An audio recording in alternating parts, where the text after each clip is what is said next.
everybody. Welcome. Good evening. My name is Jeremy Sorkin. Welcome to our third and final Beth Yeshurun Kulanu event from our spring series. 1 month ago, we hosted Community Security Director Al Tribble and Baylor College of Medicine, Dean of Tropical Medicine Dr. Peter Hotez, to discuss online anti-Semitism, including a particular strange variant, you might say, dealing with vaccines and the COVID virus. We followed up that program with a night 2 weeks ago dedicated to anti-Semitism on campus. We heard from Houston Hillel Rabbi Kenny Weiss and Emory Head of School Stuart Dow, and each brought unique perspectives and actual examples to this sadly relevant issue. Tonight, we turn the clocks back all the way to the time of our temple and Jesus, and study the earliest hints of anti-Semitism hidden in the New Testament.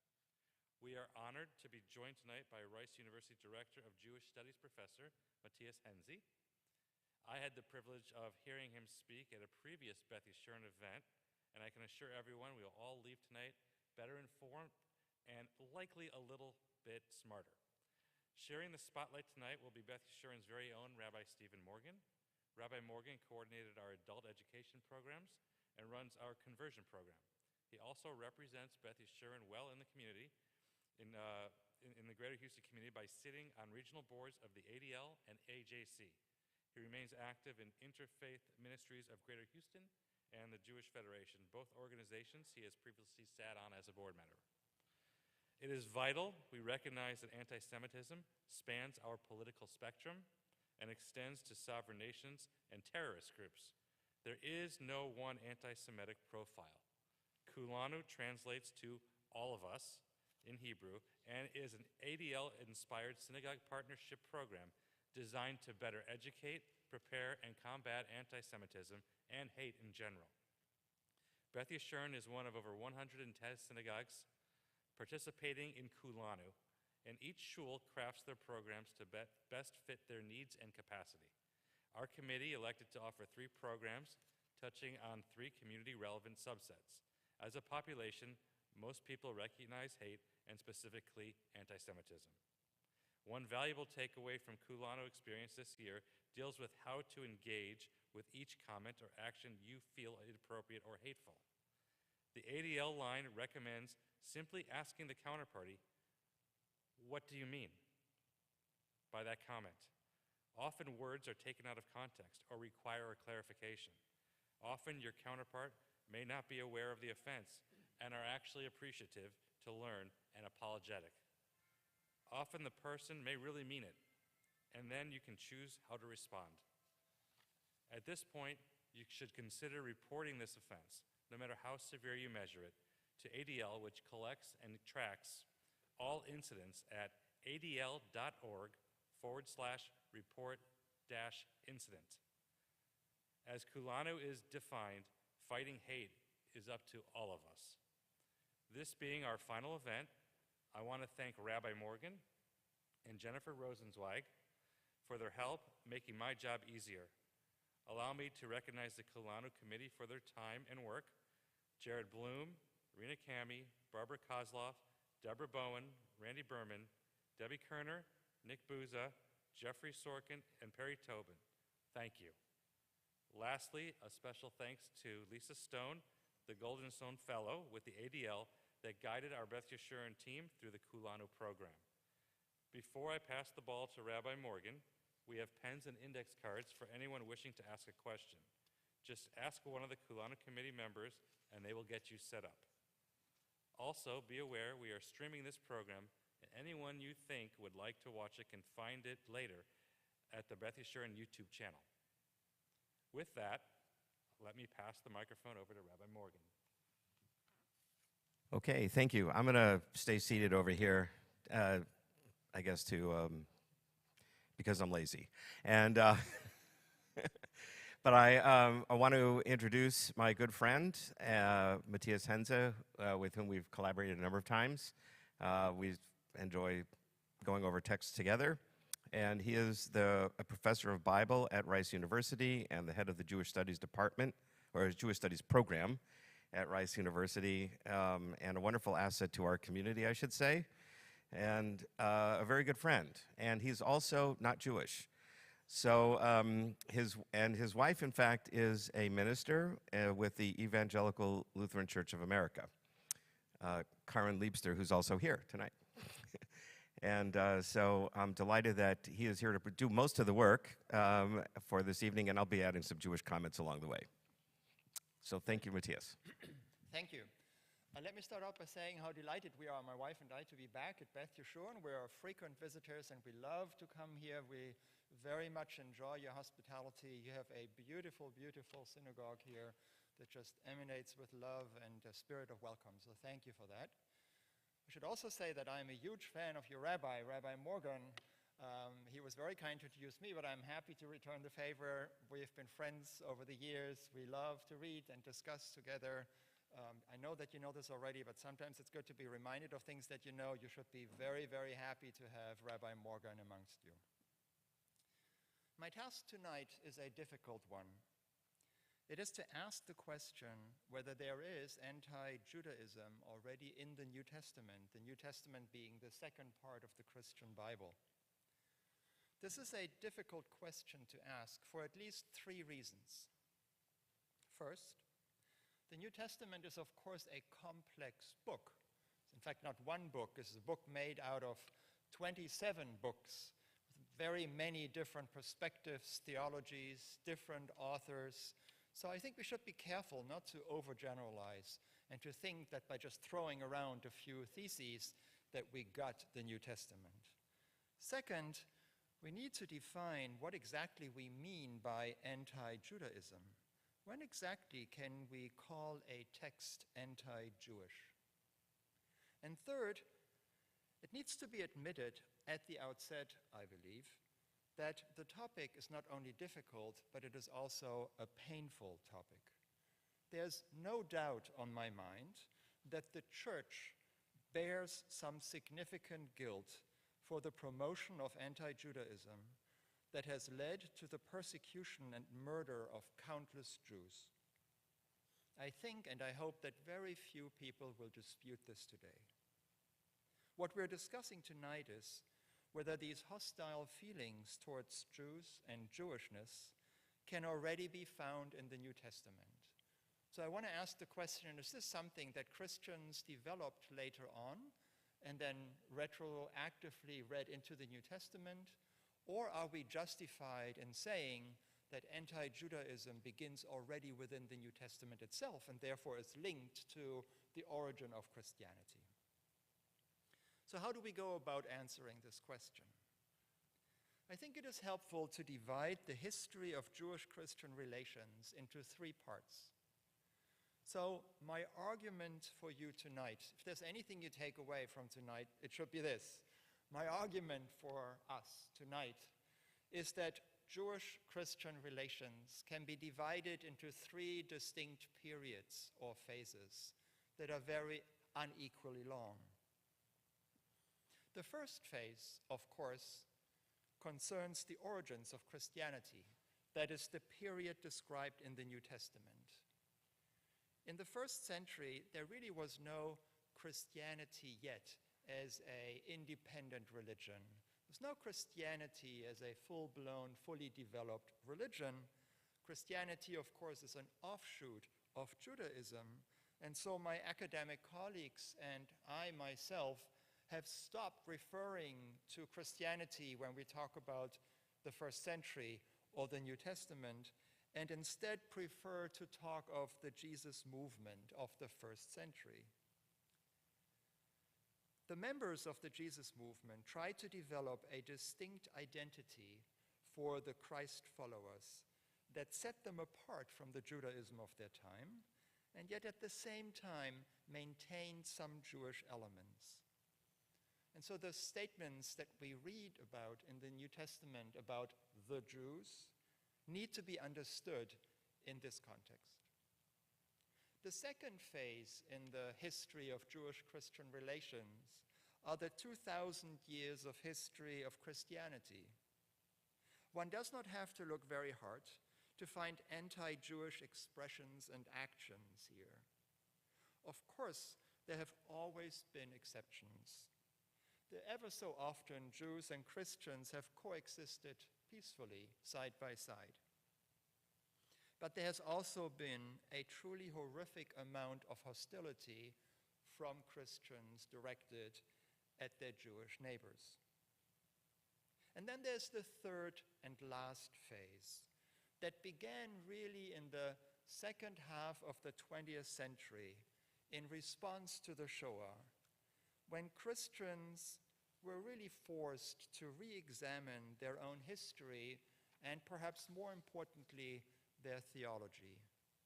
One milestone that really inaugurated this third and current phase is often pointed out is the declaration of the Roman Catholic Church called Nostra Aetate that was published in November of 1965. And I will come back to that at the end of my remarks. But a lot really has happened since then. So tonight I will focus on the first phase, that is the New Testament.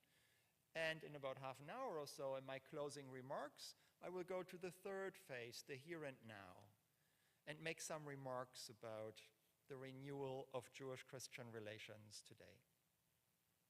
And with that, I ask you to turn to the handout. There is a handout for tonight, and it is very important that you have it in front of you because there are a lot of texts on there that you will need in order to follow. So let's begin with a methodological proposal. The question before us is this: is the New Testament anti-Jewish, or have its statements about Jews and Jewishness been distorted in an anti-Jewish direction by later Christian interpreters? In other words, are anti-Jewish feelings among Christians a secondary phenomenon developed in the early church after the New Testament had been finished, or do we find such hostility towards Jews already in the New Testament?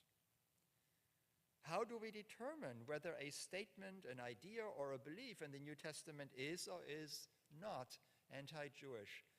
I always start out my classes, I'm taking you into a classroom with me right now. I start out my classes by defining what it is that we're discussing so that we're more or less on the same ground. And so I would like to answer these questions by making a methodological proposal. It seems likely, if it seems likely, that a certain story, a phrase, or an expression in the New Testament would have led an ancient audience to form negative views or feelings about the group of people referred to as the Jews, then we are justified in considering that verse or expression to be anti-Jewish. This is not my definition. I borrow this from a dear friend of mine and one of my teachers. Name is Adele Reinhardt's, a fabulous scholar of the New Testament, who has written a wonderful article that you have in a footnote. You see that I'm a true academic. I give you a handout that has a footnote on it. Just sort of can't help it. It's a great article. It's not very long. And if you want to have a copy, you can either email me or Rabbi Morgen, and we're happy to share that handout with you. So we're going to do two things tonight. First, I want to go through what I label here 4 contributions of the New Testament to Christian anti-Judaism. These are 4 themes of which I claim that they can be found in the New Testament, and we'll read one text for each of them. The 4 of them are, if you just go along with your handout, supersessionism, the depiction of the Pharisees in the New Testament, the Jews and Satan, and the deicide charge. We'll go through them one by one. I explain to you what I mean by them. I'll read one biblical text, and then Rabbi Morgen will come in as we go along and add some comments of his own. And once we're done with the texts, we'll turn to the second part of the handout. I report to you some traditional explanations, what Christians have said about these texts today, and we'll end, hopefully, on a somewhat more positive note on what do churches practice today, 6 observations on the situation today. Okay? This is how we're going to structure the evening. All right, let's begin with the first contribution of the New Testament to Christian anti-Judaism. And the first thing we need to start with is, of course, what we call supersessionism. There is a definition for you on the handout. The term supersessionism refers to the view that Christ confessors and later Christians have superseded or replaced the Jews as God's covenant people. The same idea, supersessionism, is also known as replacement theology. So, just a quick comment before we read the text from Galatians. A few years ago, I published a book intended for a general audience called Mind the Gap. I wrote the manuscript and I sent it. I have like a page and a half on supersession in it, which I think is a horrible thing. And so I sent it off to the publisher.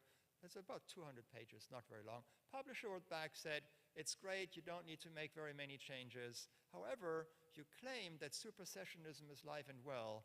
That is not true. All major churches dismiss it today. You need to change that in your manuscript. And I said, really? And changed it just a little bit. And then I went into churches and I give talks. This is sort of what I do. And at the end of my presentations in various churches, I explained the term supersessionism to the audience. And I said, okay, we've got a minute left. Now I have a question for you, I say to the church audience. Are you supersessionists? And I'm telling you, without exaggeration, they look up at me, 90%, seriously, and they say, well, yes, of course. Is there anything wrong with that? So it may very well be that 90% of churches publicly profess in statements that they're not supersessionists, but supersessionism as a Christian idea is alive and well. So there are many texts we could have looked at the New Testament. I've picked one for you from a book in the New Testament that is known as the Epistle to the Galatians. It is written by one of the most important authors of the New Testament, a man named Paul, the Apostle Paul. He writes this letter to a church that he himself had previously founded. He then traveled on and stayed in touch with the community here through letters. I'll read this text. I need to warn you, Paul can be a little difficult. There will be easier texts later on. Paul is a little convoluted. And the scripture, foreseeing that God would justify the Gentiles by faith, declared the gospel beforehand to Abraham, saying, all the Gentiles shall be blessed in you. For this reason, those who believe are blessed with Abraham who believed. For all who rely on the works of the law are under a curse. For it is written, cursed is everyone who does not observe and obey all the things written in the book of the law. Now, it is evident that no one is justified before God by the law, for the one who is righteous will live by faith. But the law does not rest on faith. On the contrary, whoever does the works of the law will live by them. Christ redeemed us from the curse of the law by becoming a curse for us. For it is written, cursed is everyone who hangs on the tree, in order that in Christ Jesus the blessing of Abraham might come to the Gentiles, so that we might receive the promise of the Spirit through faith. Okay, as I said, it's very complex. Let me try to unpack it for you. So first, Paul here is the author. He is writing to a community of Gentile followers of Jesus. What he does is he goes back to the Hebrew Bible constantly, right? There's one quote after the other in order to make his point. What is his point? That Gentiles are justified, by which he means they become righteous before God, not by doing the works of the law, to use his language, but by faith. So his main character for him to make this point is Abraham. And he notices there, he goes back to Genesis 12, that beautiful blessing that Abraham receives, right? In you all people shall be blessed. And what Paul is saying here is that Abraham's faith is a model for the Gentiles. And specifically, the blessing promised to Abraham in Genesis 12 now applies to all the Gentiles who are part of the covenant with Israel and in fact fully justified by their faith. They are under no obligation to follow the law, but rather they become part of the covenant through faith. So for Paul, righteousness, to become a tzaddik, is attained through faith and not, as he puts it, through the works of the law. With that, I hand it over to Rabbi Morgen. So for Jews, this is a very perplexing text. It's very hard for us to understand for a number of reasons. But let me point out a couple of things that we sort of agree on a little bit. It's interesting that Paul chose Abraham to be the model for giving a covenant with non-Jews. We do understand that Abraham is, we read that same passage, of course, everybody will be blessed through you, meaning Abraham. Typically, when we're talking about the Abrahamic faith communities, which would include Christians and Muslims, that's how the one way we would interpret it, right? Through Abraham, Christians and Muslims can also attain covenant with God, right? So, because it's all Abraham's descendants. Abraham's first child is Ishmael, which we understand to be the father of the Muslims, and Muslims also understand themselves to be the descendants of Ishmael. And Esau, his grandson, the brother of Jacob, the twin brother of Jacob, right, ends up being in rabbinic literature understood to be sort of the progenitor of the Christian religion for reasons we don't need to go into right now.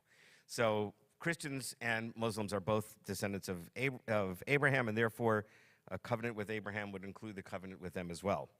But generally speaking, in the Jewish tradition, we don't go to Abraham. We go 10 generations before that, right? And all Jews here will probably, not all Jews, but many Jews will nod their heads, right? And we understand there's an earlier covenant with Noah, correct, Noah, right? So after the flood, and God makes a new covenant with humanity, Noah is now the new Adam, and therefore the progenitor of all of humanity. And he makes a covenant with Noah that he will never cause a flood again. He puts up the rainbow.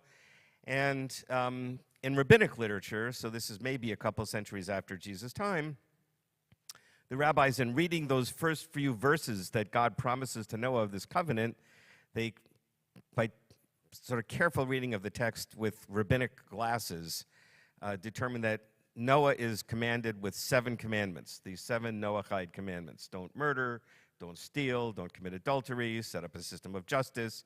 In other words, what we would consider sort of the general principles of morality.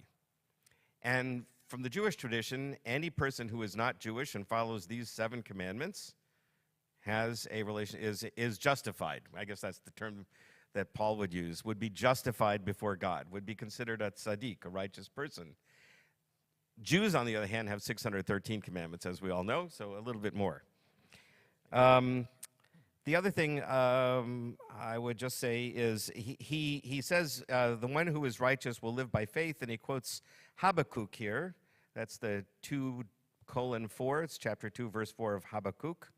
It's interesting that he chose that. Again, in later rabbinic literature, that passage, when I told you we have 613 commandments, the first time we see that is in the Talmud, and the Talmudic passage that says we have 613 commandments immediately starts reducing them down to smaller and smaller numbers, quoting various verses of the Bible. My favorite one is Micah, who says, what it is known to you, O man, or human being, what God wants from you, only to do justice, to love mercy, and to walk humbly with your God. Right? So they say Micah has reduced it to 3 commandments. But then the last one is Habakkuk has reduced it to 1, and they quote this very verse. So in Judaism, this is not seen as an exclusion of the law. It's considered a summary of the law. Which leads me to my last point, which is that every day, twice a day, Jews pray the Shema. Hear, O Israel, the Lord our God, the Lord is one. Followed by V'ahavta, you should love the Lord your God with all your heart, with all your soul, and all your strength. A verse very familiar to Christians as well. And right preceding the Shema, we have a blessing, which is either Ahavat Olam in the evening or ahava rabbah in the morning. And in each case, this blessing says how much God loves us, and he loves us so much, he gave us the law, right? So it sort of stands Paul on his head, right? He's trying to make this dichotomy between law and love. And in the Jewish tradition, they're one and the same. They're two sides of the same coin. God gave us the law because he loves and cares about us. So just a different perspective than Paul. I guess he left Judaism before we came up with that idea. Beautiful, thank you. Second point, the Pharisees. The authors of the New Testament show little interest in giving us an objective description of the Pharisees. Instead, the Pharisees are described negatively throughout the Gospels. This is not a minor point. 99.9% of Christians know the Pharisees from the New Testament. It's the Bible, and therefore the way in which the Bible describes the Pharisees must be true. And so since the portrayal of the Pharisees is so negative, many Christians believe that the Pharisees were not a friendly bunch. And so I could have picked any number of passages, but I chose my favorite one, which is from the Gospel of Mark. There are 4 Gospels in the New Testament. This is generally considered the oldest, or the first, if you will, of the Gospels. And so I've picked for you chapter 3, verses 1 through 6, where Mark tells the following story. Again, he, that is Jesus, entered the synagogue. Jesus was Jewish, obviously. And a man was there who had a withered hand. They, that is the Pharisees, watched him to see whether he would cure him on the Sabbath, so that they might accuse him. And he said to the man who had the withered hand, "Come forward." Then he said to them, "Is it lawful to do good or to do harm on the Sabbath, to save life or to kill?" But they were silent. He looked around at them with anger. He was grieved at their hardness of heart, and said to the man, "Stretch out your hand." He stretched it out, and his hand was restored. The Pharisees went out and immediately conspired with the Herodians against him, how to destroy him. So when you pick up any handbook on the New Testament and you look up this particular passage, you will find it listed under a healing story, Jesus healing on the Sabbath day. So my first question to you is it really about healing? What do we learn about the man? What is his name? Does he say anything to Jesus? Does he say, "Hey, Jesus, you want to heal my hand?" Does he say, "Thank you, that was awfully kind of you"? He says nothing. We know nothing about him. Why? Because the story is not about him. It is in fact not a story about healing at all. The healing is just the hook on which Mark hangs his story. So if it's not a story about healing, and if it is not a story about this man, then what is it? What is the story all about? The story is about an encounter between Jesus and the Pharisees. So let's look at the Pharisees who actually frame our story. They introduced right at the beginning there in verse 2, they watched him. They watched him. Then at the very end, in verse 6, the Pharisees went out and conspired against him. See, they cannot be trusted. They're there with evil intent. In the middle of it all, they were silent. They don't even answer back to Jesus. And then, of course, they have a hardened heart, which reminds us all of Pharaoh, right? We've heard this before. So those are the Pharisees. They watch, they're silent, they conspire, their hearts are hardened. Mark could have told the story very differently. He could have told a story in which there's an honest debate about what you can and cannot do on the Sabbath day. Early Jewish texts are filled with this. The Mechilta de Rabbi Ishmael has long accounts of this that verbatim agree with things that Jesus says in the New Testament. But Mark chose, and this is my point, Mark chose not to tell the story in that way. Right? He could have given us some kind of debate between the Pharisees and Jesus, in which they talk about this very question here. Is it lawful to do good or to do harm, to save life or kill? Right? Is it okay? Is to do good and to save a life on the Sabbath, or is that okay? Pikuach nefesh dochet ha-Shabbat. It's a very well-known thing in Judaism. And yet, Mark chose not to tell this story like that. He didn't. But rather, he casts the Pharisees as the dark foil against which Jesus shines brightly. And my last comment before I hand it back to Rabbi Morgen is that I want you to take a look at verse 5. So there at this crucial moment here, the man with the withered hand stretched it out, and his hand was restored. Was restored in grammar is what we call a passive voice. It's not Jesus who restored it. It was restored, which in the New Testament, scholars like to call this a passivum divinum, a passive that stands for God. It means that it is God who restored it, and some interpreters have commented on the possibility, at least, that perhaps what Mark is saying is that Jesus didn't do anything. He, in fact, didn't heal. He didn't do any work on the Sabbath, but it was God who did the work for him.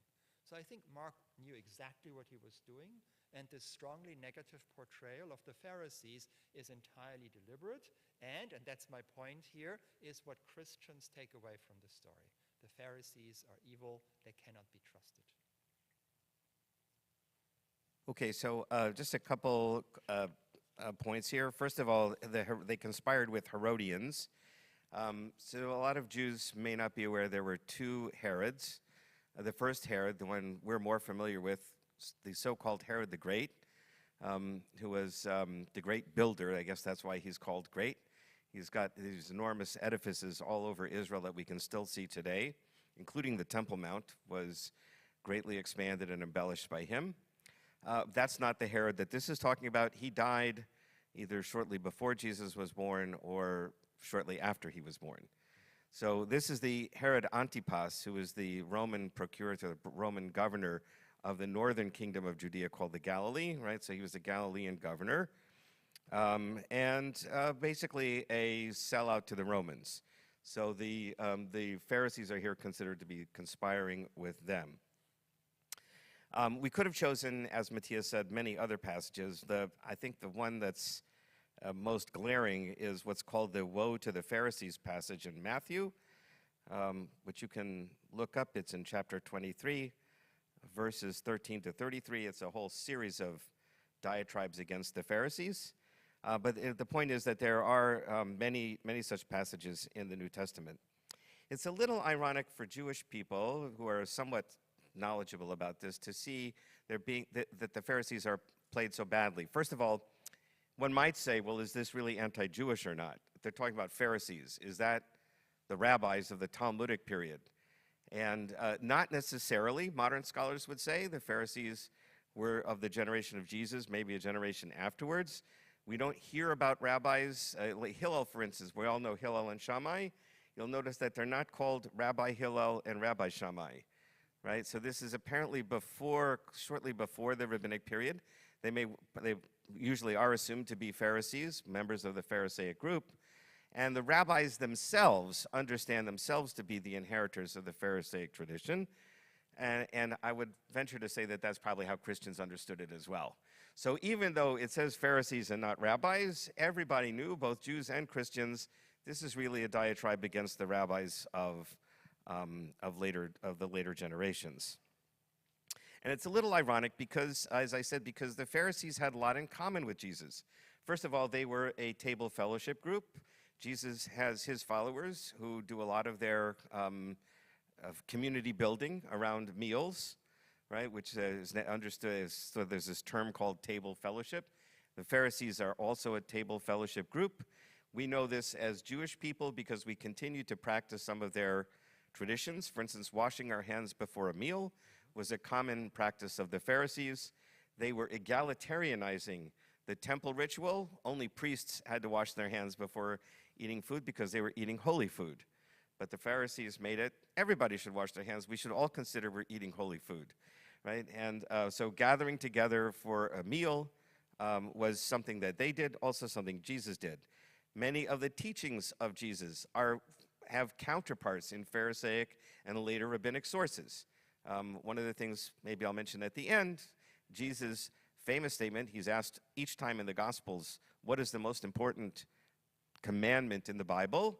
And he answers in a typical Jewish way, if I could say so. He's asked, what is the most important commandment? And he fudges. That's a typical Jewish move. I can't reduce the entire Bible to one commandment, but I can reduce it to two commandments. How about that? So, and he says, love the Lord your God with all your heart, with all your soul, and all your strength, from Deuteronomy, and love your neighbor as yourself, which is from Leviticus. Of course, we have Hillel, the generation before Jesus, who said the most important thing is what you find hateful, don't do to your neighbor. Interesting, he doesn't quote the Bible there, but it's basically the same thing as love your neighbor as yourself. Later, Rabbi Akiba, about 100 years after Jesus, will say the most important commandment is love your neighbor as yourself. And as for love the Lord your God with all your heart, that is, of course, the verse in Deuteronomy that follows what we consider the most important verse, Shema Yisrael, Hear, O Israel, the Lord our God, the Lord is one. We recite this verse to love the Lord your God twice every day. Clearly a very important passage for us, and I would say that it's actually a very good summary of Judaism. Love God, love your fellow human being, something Jesus teaches, something that's clearly at the center of Jewish tradition as well.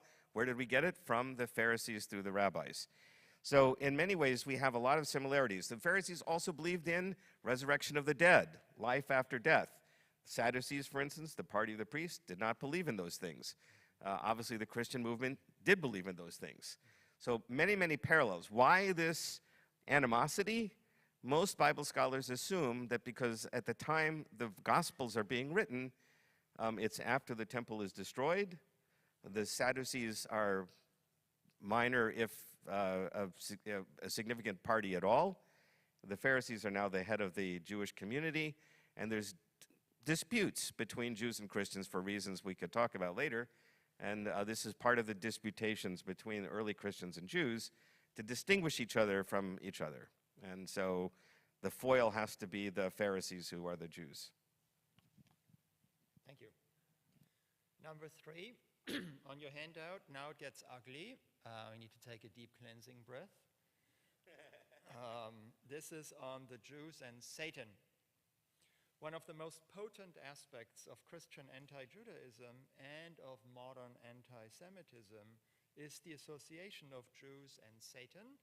In the interest of time, I will skip over the 2 verses in the book of Revelation, which is the last book in the New Testament. It's an apocalypse.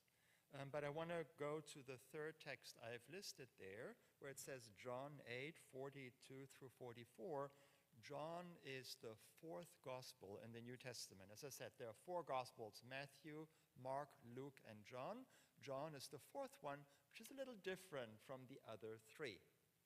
And so here, what is the context? That Jesus is here in conversation with what John likes to call the Jews. So a few verses earlier, before our text started, in verse 37, Jesus had said to his conversation partners, I know that you are descendants of Abraham. To which they reply in verse 39, Abraham is our father. And at that point, our text begins. Jesus said to them, if God were your father, you would love me, for I came from God, and now I am here. I did not come on my own, but he sent me. Why do you not understand what I say? It is because you cannot accept my word. You are from your father, the devil, and you choose to do your father's desires. He was a murderer from the beginning and does not stand in the truth, because there is no truth in him. When he lies, he speaks according to his own nature, for he is a liar and the father of lies. So after Jesus has acknowledged that the Jews with whom he's talking claim Abraham as their ancestors, he now accuses the Jews of having the devil as their father. He does so for two reasons. First, because of their intention to kill Jesus, and second, because of their rejection of his claim that he is the Son of God. So how can we explain this passage? In fact, Rabbi Morgen and I, we exchanged emails and says, have you found anything? Can anyone make sense of this? Lots of people have written on this passage, and they're all desperately trying to find a reason why John would have put this into the mouth of Jesus. So some scholars see here an inner Jewish squabble. After all, Jesus himself was a Jew. This may be true, but it is also true that there is a larger pattern in the fourth gospel, a larger pattern in the Gospel of John that constructs a strictly binary opposition. On the one hand, there are non-Christ confessing Jews who are associated with darkness, with flesh, with death, and with the devil. And on the other hand, there are the Christ followers who are identified with light, the Spirit, life, and God. Now, how can we make sense of this? The best I can do is that our author, the evangelist John, is venting his frustration about the fact that not more Jews at the time accepted Jesus as the Messiah, and is here just lashing out at them. That's the best I can do. I hand it over to you, whether you can enlighten us. Of course. The answer is no. So first of all, I just want to say this is, as Mattias pointed out, this is one of the most potent and perhaps pernicious elements that you find in the New Testament. For those people, how many people here saw Mel Gibson's The Passion of the Christ? Okay, so good. Don't see it. It's, first of all, I don't know. I mean, this is coming from a Jewish perspective, okay? So it's really grotesque, lots of blood and gore. But aside from that, the Jews who did see the movie, and I did, because I felt it was professional responsibility. Jews who saw it generally saw it as thoroughly anti-Semitic. Many Christians, not all of them, many Christians came out of the theater feeling uplifted by it. Because what they saw in the movie was Jesus suffering, and in some Christian circles, the more Jesus suffers, the more he shows he loves you. And therefore, he's expressing his love for you by having suffered so much so that you could attain absolution. In any case, two of the things relating to this particular topic that in the Mel Gibson movie that Jews saw, one of them was a very peculiar scene. Judas, after betraying Jesus, he's about to hang himself, commit suicide. And as he's leaving the city, as I recall, it's been quite a few years since I've seen it, and I don't really want to see it again. Two little Hasidic boys come running up to him. Now, I say they're Hasidic boys because they have side curls, they're dressed in black. I mean, they look just like modern Hasidic boys. Mel Gibson is trying to depict them as little Jews, right? As he understands them, right? And they run up to Judas, and as they approach him, they suddenly morph into little devil creatures. What is that? And the second element is the Via Dolorosa, that is the path that Jesus took towards his crucifixion through the Old City. In the New Testament, he's carrying the cross that he's going to be hung on, and it's a very tragic scene. In Mel Gibson's movie, there are spectators on either side of the street that he's walking on. On one side of the street are clearly Romans. They're dressed like Romans. On the other side of the street are Jews, clearly dressed like Jews. and there's a little devil creature slithering among the crowd. And which side of the street do you suppose the little devil creature is slithering on? Right, so this comes from this passage, or passages like this. Also the idea that Jews have horns, which amazingly is some mythology that still exists. Diane, my wife, said she encountered some people who asked her where her horns were. Nobody's ever asked me that, but Amy Jill Levine, who teaches about Christianity at a Christian seminary, she's Jewish, claims a couple times in her life she was asked where her horns were, when she had them removed. This idea comes from the idea that we're from the devil. It's a difficult text, and I guess for right now, I guess we'll leave it at that. I mean, we have maybe more to say about it later. Fourth and lastly, the deicide charge. We're back to the handout, bottom of page 2. Deicide means killing God. The New Testament Gospels hold the Jews to blame for Jesus' crucifixion. They do so by showing Pilate, the governor of the Roman province of Judea, to be reluctant to prosecute Jesus, while depicting the Jewish crowds and leaders eager for his death. And the Gospel of Matthew, which is the first gospel in the New Testament, is, I think, the best example to make this point. So let's just read the text. Pilate said to them, this is to the Jews, "Then what should I do with Jesus, who is called the Messiah?" All of them said, "Let him be crucified." Then he asked, "Why? What evil has he done?" But they shouted all the more, "Let him be crucified." So when Pilate saw that he could do nothing, but rather that a riot was beginning, he took some water and washed his hands before the crowd, saying, "I am innocent of this man's blood. See to it yourselves." Then the people as a whole answered, "His blood be on us and on our children." So he released Barabbas for them, and after flogging Jesus, he handed him over to be crucified. So a little bit of a context to understand what's going on here.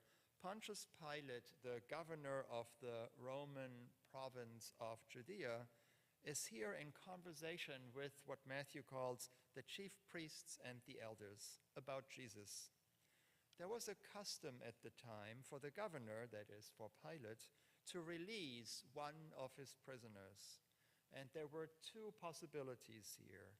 One was a certain Barabbas, or the other was Jesus. Obviously, he doesn't want to kill Jesus. Pilate is portrayed as being in favor of releasing Jesus, but the crowd basically forces him to release Barabbas. I've picked this passage because of Matthew's obvious attempt to exonerate Pilate. The important verse here is verse 25, and this really striking phrase, "His blood be on us and on our children." So how can we explain this? And there is surprisingly somewhat of a unanimous agreement among New Testament scholars of the Gospel of Matthew that the following is going on. So we need to get the sequence of events straight here. The first thing that happens was Jesus is crucified. Then about 40 years later or so, the temple in Jerusalem is destroyed. And then another 20 years or so, 10 years later, Matthew writes his gospel. And so what Matthew does here is he wants to hold the Jews responsible for the destruction of the temple. And so what he does is Matthew wants to establish a link between the death of Jesus and the destruction of the temple a generation later. The Jerusalem population that was killed or enslaved by the Romans during the first revolt against Rome in the years 66 through 70 was punished for condemning Jesus. So here I think we can say with some degree of certainty that there's a very specific historical context into which Matthew writes his story. That I hand it on. Yeah, so So that solution, and this is where it's important to understand the historical context of a lot of these verses.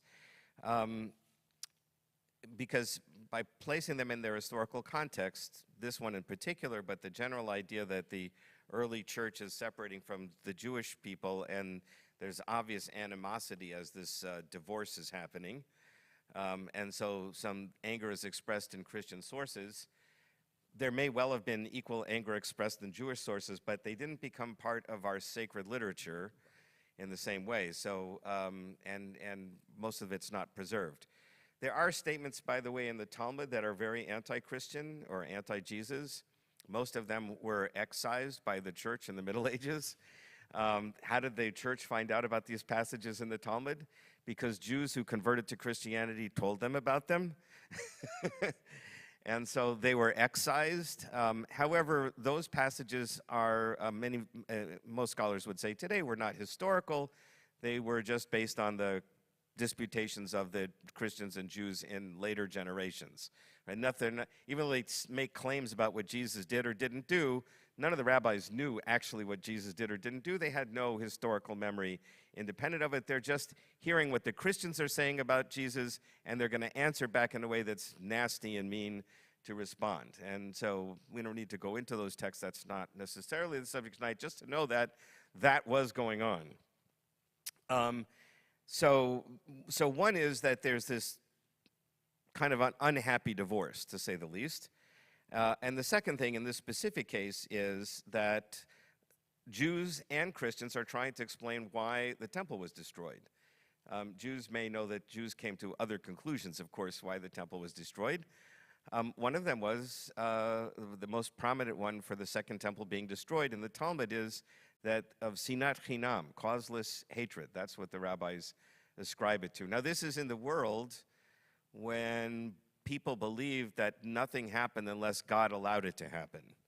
And so if the temple is going to allow, if God is going to allow his temple to be destroyed, there must be some reason why God would allow that to happen, and therefore must be something we did. We tended to be very introspective rather than blaming somebody else.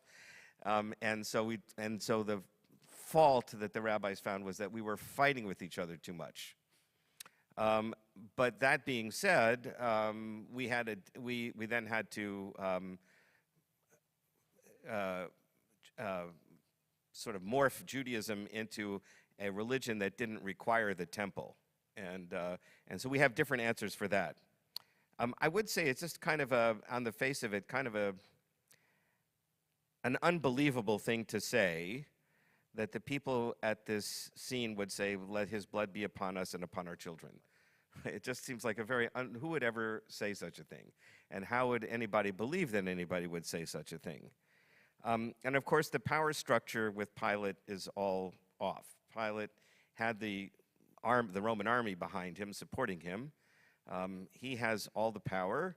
And if somebody was claiming to be king of the Jews, as Jesus and his followers did, by the way, that's an important element also. Jesus is considered the Messiah among his followers. The traditional definition of Mashiach in Hebrew means king, right? So when they say he's the Messiah, they're claiming that he is the king of the Jews. And that alone would be enough for Pilate to want to have him executed, right? Because that's treason against the emperor in Rome. And he doesn't need the Jews to convince him to do it, let alone wash his hands of it. That would, far from him doing that. It doesn't make sense. And the last thing is that Pilate was not known to be a very nice guy. The first thing he did when he came to Israel was he right away got in trouble with the Jews. He tried to bring in standards that bore the symbol of the emperor in Rome and a human figure into Jerusalem, which is a big no-no for Jews. They got very upset. He had to take them down. He ends up having another incident, and after Jesus is crucified, a Samaritan group, interestingly enough, has their own Messiah, and he has them killed, the Messiah and his followers killed. And that's what ultimately causes him to be recalled to Rome. So he's not known as being a nice guy. He certainly would not have had any qualms about executing Jesus. I'd like to wrap up our evening by going back to the handout. I want to do two things with you to conclude. One is simply to observe that we're not the first to figure out that these texts are problematic. And so what I've put on the handout there on page 3 are 5 explanations that people have given and still give to sort of explain or to wrestle with these texts. I'm not saying that I believe in these 5, or I think they're good or not good. I'm just saying that these are 5 things that you hear as an attempt to explain these rather problematic texts in the New Testament. So the first one is, the Jews in the New Testament are not Jews in general everywhere and at all times, but the specific group of Jews present at the moment, right? We cannot abstract, we cannot generalize from reading this story, for example, about the Pharisees as a character portrait of Jews at all times and everywhere. Second, the question is often raised, how do we translate the Greek text of the New Testament? New Testament was written in Greek. Whom do the evangelists mean when they write about the Jews? Do they perhaps mean the Judeans, i.e. the people from that particular area? Do they mean the religious leaders at the time? This is in fact what several Christian preachers these days try to do when these problematic texts are read. As Easter comes around, many people feel very uncomfortable in the church to read these texts, and one way of dealing with it is not to translate the Jews as the Jews, but to find another way of translating the Greek text into English. 3, in some cases, most prominently in the writings of the Apostle Paul, the statements that express, or that can be read as expressing, hostility towards non-Christ confessing Jews point to the efforts by the early Jesus movement to develop an identity that was distinct from Jewishness, yet adopted many elements of Jewishness. I actually believe that there's a lot to this. That is to say, the early followers of Jesus were trying to figure out, who are we? We are not really Jews, especially if they're obviously from a Gentile background, but they are also no longer outsiders. There's a great scholar at the Hebrew University, Paula Fredrickson. She calls these people ex-pagans pagans, which I think was brilliant. They're no longer pagan, but they're still pagans, right? They're sort of in between. And so these New Testament authors, they're trying to figure out exactly, who are we? A 4th explanation. Jesus and Paul were Jews, obviously. Christianity did not yet exist as a separate religion in the 1st century of the Common Era. Therefore, these are intra-Jewish, inner Jewish disputes, not attacks on Judaism by some outsiders. We need to be careful when we read them. And the 5th one is the most obnoxious explanation. The anti-Judaism in the New Testament isn't so bad after all, because in the end, at the end of time, all peoples, including Israel, will confess that Jesus is the Messiah of Israel. That I find just so offensive, but it is what you hear some people say. All right, so now I'm skipping from the first phase of Jewish-Christian relations to the last one, the 3rd one, the here and now. Where are we right now? What is happening in churches? How do Christians respond to this? And I have 6 observations for you, and then we're done. Number 1, several churches have started the process of acknowledging their own long history of anti-Judaism. Many have published statements in which they repudiate anti-Jewish tropes, such as supersessionism and the deicide charge, and strongly reject all forms of anti-Semitism. A document that is often singled out, that I mentioned at the beginning of our evening, is the document called Nostra Aetate at the end of Vatican II from the Roman Catholic Church. Followed in the Roman Catholic Church by 4 statements of the Vatican's Commission for Religious Relations with Jews, the last one published in 2015. This is an ongoing issue for the Roman Catholic Church, and the documents are quite impressive. They're not long. I really highly recommend that you take a look at them. Second, many churches have not just published statements, but have actually changed their liturgies, changed the way in which Christians pray in the church. Most importantly, the liturgy for Good Friday, that is the day on which the church remembers Jesus' crucifixion. So I've given you here on the last page of the handout 2 examples from the Evangelical Lutheran Church in America, from the liturgy of Good Friday, which is one of the most important days in the Christian year.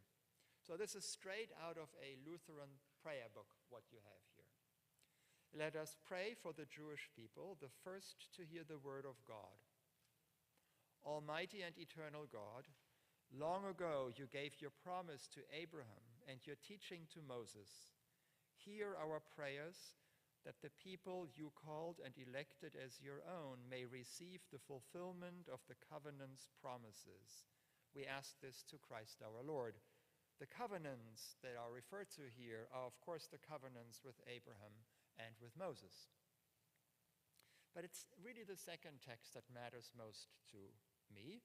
This is a very solemn moment in the liturgy on Good Friday, where there's a long litany of prayers that are chanted, that all start out, "O my people, O my church, what more could I have done for you? Answer me." This is God speaking to the church. And so in this particular section, we read, "I grafted you into my people Israel, but you made them scapegoats for your own guilt, and you have prepared a cross for your Savior."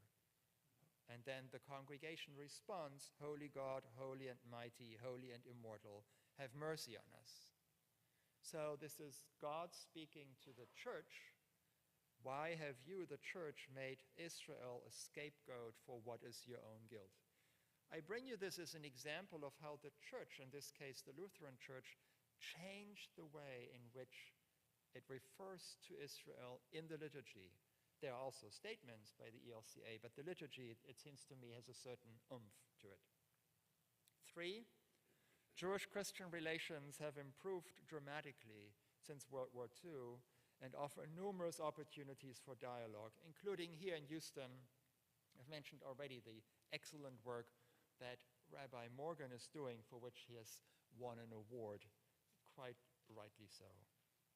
4, what is the main problem here? What is the persisting problem? There is still a problem with what I call on the handout here unintentional anti-Judaism. I personally do not consider conservative conservative Christian groups who are all out Jew haters as the main problem. They are horrible. I would love to argue with them. But in the end, they are a minority. The main problem, as I see it, is the majority of Christians, whom I mentioned at the beginning when I talked about supersessionism, that say horrible things about Israel and about Jews without being aware of it. That, to me, is the main problem, and that's a problem that we can do something about. For example, I mention here on the handout the negative portrayal of the Pharisees and Christian theology, widespread, it's lifted straight out of the New Testament. Christian supersessionism that is still preached from the pulpit, and there are other such examples. That, it seems to me, is really the main problem. 5, today in seminaries and universities, there's much greater emphasis put on the Jewish Jesus. So the way in which these texts are taught in seminaries and universities is that students really go back to the New Testament, re-examine these texts, and sort of reach before the time when Christians developed anti-Jewish hostility in their theology. There's a lot happening in the United States, more so than in other parts of the world. Several New Testament chairs in the United States are today held by Jewish scholars. Adele Reinhardt's we mentioned. There are several others. I heard that there is a research university where a Lutheran started a program in Jewish studies.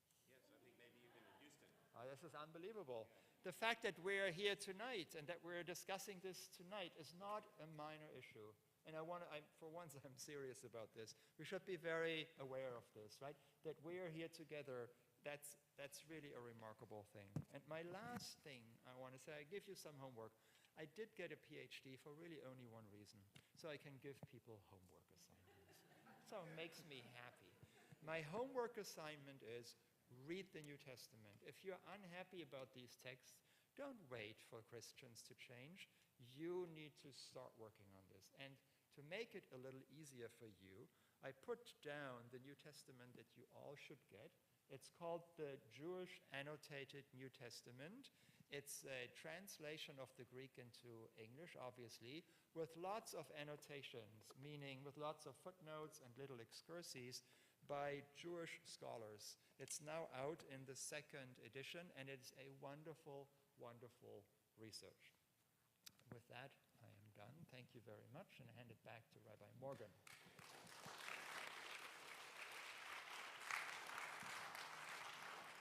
Thank you very much. So I would just add that it is a delight to have Mattias Henze here and to have him in our community, and it is a testament, I think, to the changing world, changing Christian world.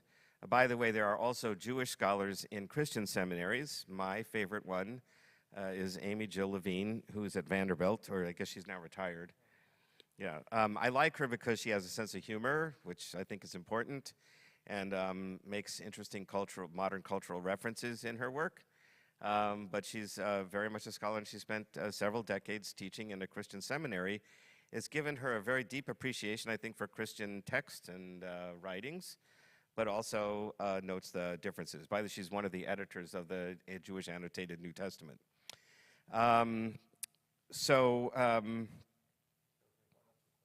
Yes, so we have several questions. Some of them are going to be easy to answer, like, were the authors of the Gospels alive during the time of Jesus? Yeah, the answer is no. Yeah, no, they were not. We can say this with some certainty. Yeah. Is this on? No. Switch the button up. There you go. Yeah, there you go. So we can answer this with some certainty that the oldest gospel is the Gospel of Mark, and there's some debate whether it was written before the year 70 when the temple was destroyed or after. There are very reasonable scholars arguing either case. That's 40 years after the death of Jesus, and the other gospels are even later. So the evangelists tell us, Luke in particular, that he did talk to eyewitnesses, but that he himself is not an eyewitness. So no, the gospels were written after the fact. So here's an important question. We kind of we talked about it ourselves, but we didn't mention it here. Is anti-Judaism the same as anti-Semitism? Yes, I avoided this question at the considerable risk of simplifying this. I will say no, they're not the same. The term anti-Semitism stems from the late 19th century. It was coined in 1879 by a German journalist who meant it as a racial depiction of what he called Semites, which is very imprecise, right, as you all know, but he apparently didn't, that Semites can be all kinds of people. Clearly he had the Jews in mind. So it is a racial term. It presupposes a perception of race that simply didn't exist in the ancient world, would have been completely foreign to Jesus and his followers. And so therefore I never used the term anti-Semitism today, you will have noticed, but I used the term anti-Judaism, which for me is primarily not a racial term, but it is a religious term. That is to say, the hostility that we find in the New Testament that is directed at the Jews is directed at the Jews not for racial reasons, but for religious reasons. So I think that the two terms are not the same. Another simple question. The language that was in foreign letters, that was Greek, right? And we didn't get to talk about that, but... Yes, so again, that's an easy answer. The New Testament was written in Greek. None of the books in the New Testament was originally written in Aramaic.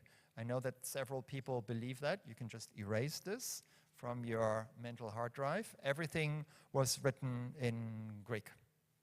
Right, and it chose those verses, although we didn't talk about it tonight, but the little snippets you had in Greek was because there's some textual point to make from the Greek. Yes, sorry, I didn't practice your Greek with you tonight. It's on the handout. Yeah. Right, that was just to make sure that we all agree that what's in the English there has some bearing in the Greek. Yes.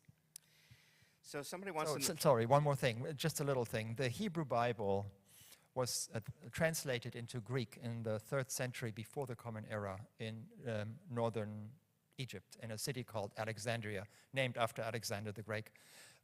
When the followers of Jesus in the 1st century refer back to the Tanakh, they don't refer back to the Hebrew Bible. They refer back to that Greek translation, the Septuagint, which differs sometimes from the Tanakh.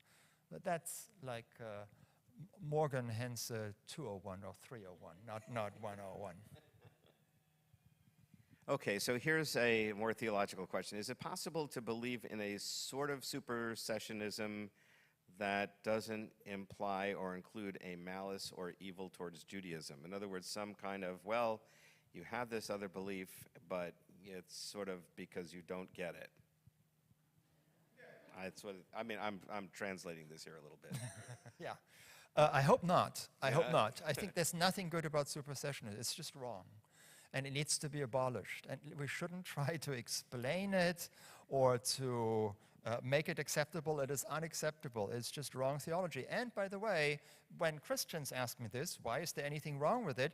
I always direct them back to Paul. So the most important letter that the Apostle Paul wrote is the Epistle to the Romans. It's his last letter, most accomplished letter. And in Romans chapters 9 through 11, he talks at some length about the relationship between Israel and the church, or the Jesus followers. And there he uses a very beautiful metaphor that I think has a lot to it. Namely, he uses the metaphor of the olive tree. And the olive tree is Israel. And he says what God has done is God has grafted some branches onto the tree, and that is the followers of Jesus. And by the way, the next thing that Paul says is, and you followers of Jesus better behave, because just as God grafted these branches on, he might as well take them off again. So that, to me, is a much better, more fruitful way of thinking about Jewish-Christian relationship in the 1st century. And we should just dismiss and condemn supersessionism and not try to fix it. So as a Jewish person doing a lot of interfaith work, I'm open to critique, but I'm trying to understand how, I really do believe we are all trying to understand the same God.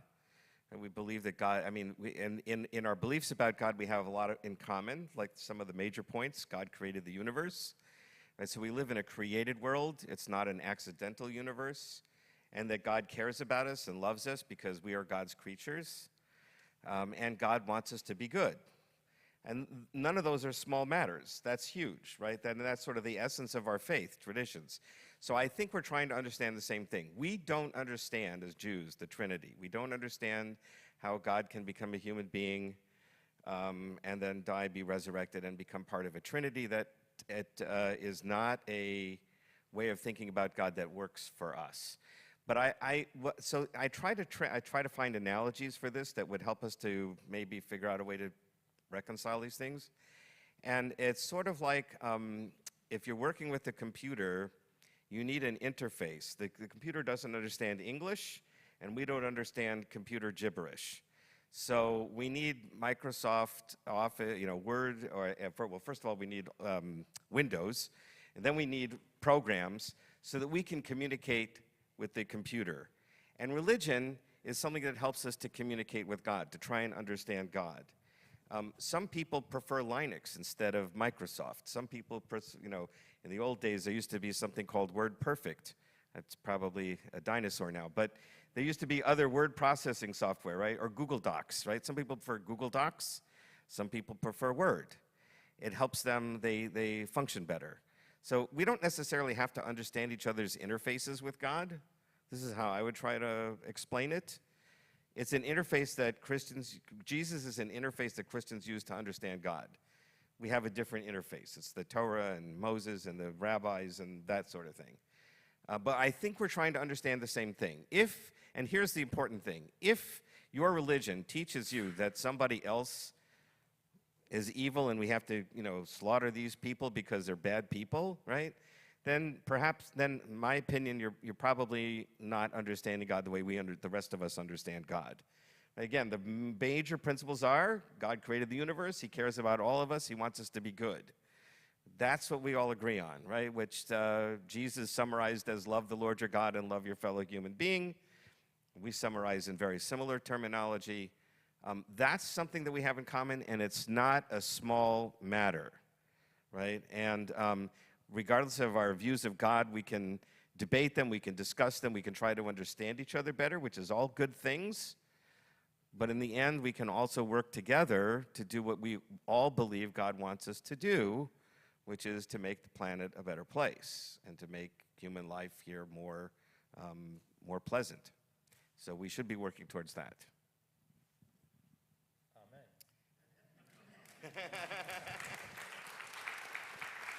Amen. So we're running a little late. I think we'll be happy to answer questions. Unless Tracy, did you have one other thing you wanted to say, or?